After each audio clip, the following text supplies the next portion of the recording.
गुरुदेव group में नहीं लिख पाई, लेकिन आशीर्वाद से आपके रास्ते दिखाई पर चल रही हैं और गुरुदेव उस जीव या प्राणी के प्रति हृदय से धन्यवाद का भाव निकलता है कि बड़ी कृपा हुई। हाँ, ये है असली चीज। किसी को कुछ दिया और उसने लिया, तो लिया तो दिया, और दिया और नहीं लिया तो बुझ गया दिया। लेने वाला देने वाले से बड़ा होता है। अगर वो अस्वीकार कर दे तो सारी संपदा, सारा राजपाट आपका जीरो है, एकदम फीका है, भाई नहीं लेता मैं। अब कोई अगर हो तो भैया बुरा मत मानना। सरदार विचित्र सिंह अपनी कोठी में बैठे, और कोठी में बैठे तो उन्होंने देखा कि एक भिखारी, बहुत पहले जिसकी टांग टूटी हुई थी, बैसाखी पे चढ़कर रोज भिक्षा मांगने आता था। तो 10-12 दिन हो गए उसको, तो वो कहीं जा रहे थे तो वो चौराहे पे मिला। तो विचित्र सिंह जी ने उससे पूछा, इस नाम को कोई आदमी है नहीं, पर ही मेरे करेक्टर हैं, बात को समझाने के लिए बताना पड़ता है। तो विचित्र सिंह जी पूछते हैं कि महाराज आप दिखाई नहीं दिए, 3 दिन से आप गायब हैं। तो कहता है कि मैंने ना, अब वो कहते मैं तुम्हें कुछ देना चाहता, तुम आए नहीं। बोले मैंने तुम्हें बेच दिया है। बोले बेच दिया है? बोले हाँ। बोले मेरी लड़की थी ना, वो उसकी शादी हो गई, तो गली मैंने बेच दी। अब विचित्र सिंह चक्कर खा के बैठ गए सड़क के किनारे। बोले गली मैंने अपने दामाद को बेच दी, अब मैं दूसरे एरिया में जाता हूँ, मेरे पास बहुत सारे एरिया हैं। अब सोच रहे राजा का देने वाले का अहंकार नहीं, लेने वाले का भी है, उसने भी अपनी व्यवस्था कर रखी है। आपको पता ही नहीं आपकी कीमत किसने कहाँ लगा रखी है। ये जो घरों में अखबार डालते हैं, ये आपको कब किसको कितने का बेच दें आपको पता ही नहीं है। ये पहले जो घरों में सफाई कर्मी आते थे, स्वच्छता करते थे, धीरे धीरे वो चीज खत्म हो गई है। वो ऐसे घरों को और लोगों को बेचते थे कि पूरा एक एरिया है, ऐसे बिना परमिशन के कोई घुस नहीं सकता है। उनकी भी राजपाट हैं, भिखारियों की भी अपने साम्राज्य हैं, उनकी टेरिटरी। अभी सोच रहे थे कि खामेनेई का ही अपना, क्या ईरान की कोई बॉर्डर है, उनका भी अपना बॉर्डर है, उन्होंने भी अपने कहाँ पे किसको भेजना है पूरा तय कर रखा है। तो बड़ा मुश्किल है। तो छोटे छोटे आदमी की भी अपनी एक दीर्घा है, उसका भी अपना एक व्यवस्था है। तो विचित्र सिंह जी को पता चला कि तुम्हें पता ही नहीं चला और तुम बिक भी गए, गली की गली बेच दी पूरी। बोले दामाद वहां भिक्षा मांगा करेंगे, अब हम नहीं जाएंगे उधर, आपको जो देना है उन्हीं को दें आप। और कह रहे कि कोई और अगर आप घुस गया तो उसकी टांग तोड़ दूंगा। खुद से चला नहीं जा रहा है, और वो कहता है कि कोई और घुस गया उस गली में, क्योंकि हमारा एरिया है, तो सबके एरिया है। तो ये भी हमें ध्यान रखने की बात है जरा। रमेश कुमार, नेहाश्री हैदराबाद, ब्रजेश्री, ललिता त्यागी, आशा ठाकुर, सुष्मिता। और ये जो पुण्य का काम है जो लिखा है ललिता ने, कि मैंने इस कार्य को करके अनुभव प्राप्त किया है, ये गूंगे का गुण यही है बस। ये जो आपके अंदर फिर फूल सा खिलेगा ना, देखिए उस फूल के खिलने से ही आपका सौंदर्य चमकता है। उस फूल के खिलने से ही, बड़ी वैसी बात बता रहा हूँ, बाल गिरने कम होते हैं। उस फूल के खिलने से ही स्किन में चमक और आभा पैदा होती है। उस अंदर के उजास से ही भोजन पचता है, उस अंदर के उजास से नींद पूरी आती है। क्योंकि अब आप मनुष्यता के श्रेष्ठ अवयव की तरफ चल रहे हैं।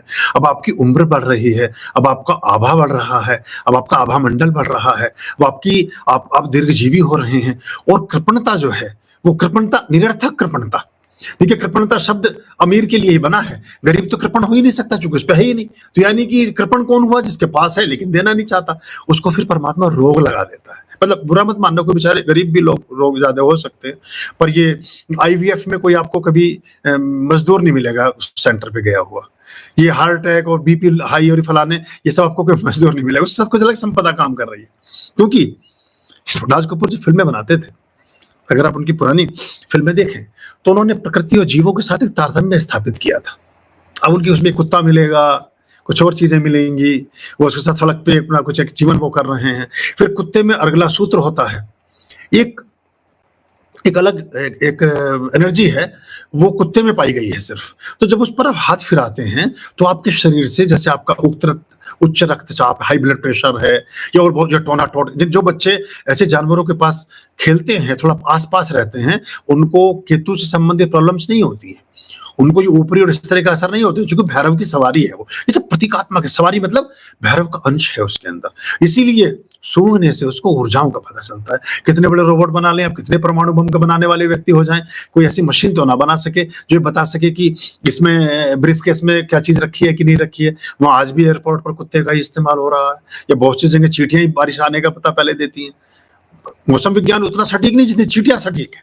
जब चिड़ियाँ आकर के पानी में नहाने लगे इसका मतलब बारिश होने जाने वाली है। जब चींटियाँ भंडारण करने लगे तो पता चल जाता है बारिश का मौसम आने वाला है। और तो और छोड़िए, अभी एक वो हमने पौधा लगाया है, जो वो क्या नाम है उसका, जो अभी ग्रे से कलर का खरीदा था, बहुत बड़ा-सा काले वाले गमले में इधर नीचे। निकोडेविया। निको डेविया। निकोडेविया। अब वो क्या है? वो भौगोलिक पौधा है। वो क्या करता है? बारिश आने से पहले फूल खिला देता है। तो जैसे उससे 6 घंटे पहले, 8 घंटे पहले फूल खिल जाएगा, तो समझ जाओ आज बारिश होने वाली है। प्रकृति का बड़ा तारतम्य बड़ा अद्भुत है। अभी हम लेके आए थे देहरादून से उसको।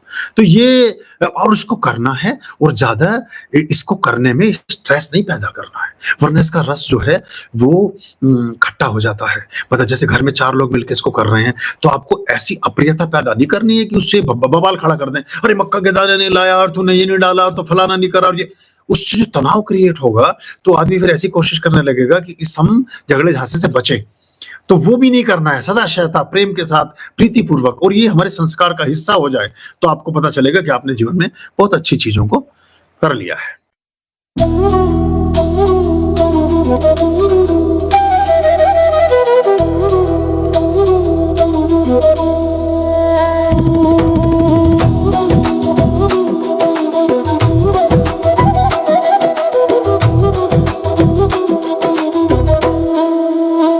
वो है समय से परे, हारे शीशों का दुख हरे,